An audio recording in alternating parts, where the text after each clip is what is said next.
Mes génies protecteurs. Les faits qui vont suivre m'ont été rapportés par un abonné du Burkina Faso. Voici son témoignage. L'histoire qui va suivre, je l'ai vécue moi-même. À cette époque-là, je vivais au village chez mon oncle, dans la commune de Solenzo au Burkina Faso. Durant cette période, je faisais souvent des cauchemars dans lesquels je voyais ma grand-mère qui tentait de m'étrangler. Mais à chaque fois, elle n'y arrivait pas et n'avait pas assez de force pour le faire, car à chaque fois, je récitais une sourate du Coran très puissante.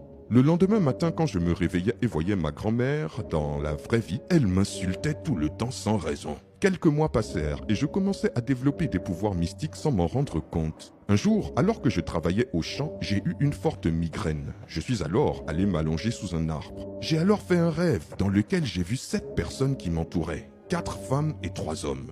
Ces derniers se sont adressés à moi en disant que j'étais leur élu et que je possédais de nombreux pouvoirs mystiques, mais que je ne savais pas m'en servir. Ils ont dit qu'ils allaient m'aider à débloquer ces pouvoirs. Ils m'ont donné 7 colas que je devais manger avec du lait. Depuis ce jour, il suffit que je regarde une personne dans les yeux pendant au moins 10 secondes et je peux lire dans ses pensées. Par la suite, une nuit, alors que j'étais assis dans la cour de mon oncle, j'ai vu un chat noir. Ce dernier s'est mis à me parler en me disant « Aujourd'hui c'est ton jour, je suis venu pour prendre ton âme ». J'ai fixé le chat droit dans les yeux et là, j'ai vu le visage de ma grand-mère. J'ai alors dit au chat en le pointant du doigt « Toi, être maléfique, va-t'en avant que je ne m'énerve ».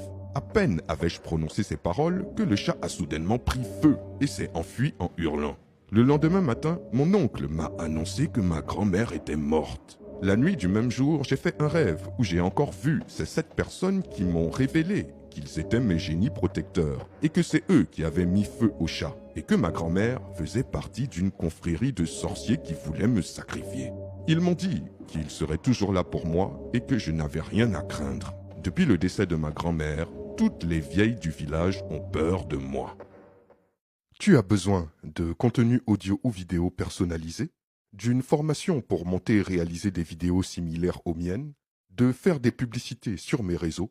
Contacte-moi par message en inbox pour toute information commerciale. Quelle histoire incroyable! Dites-moi ce que vous en pensez dans les commentaires et je vous dis à très bientôt pour une nouvelle vidéo.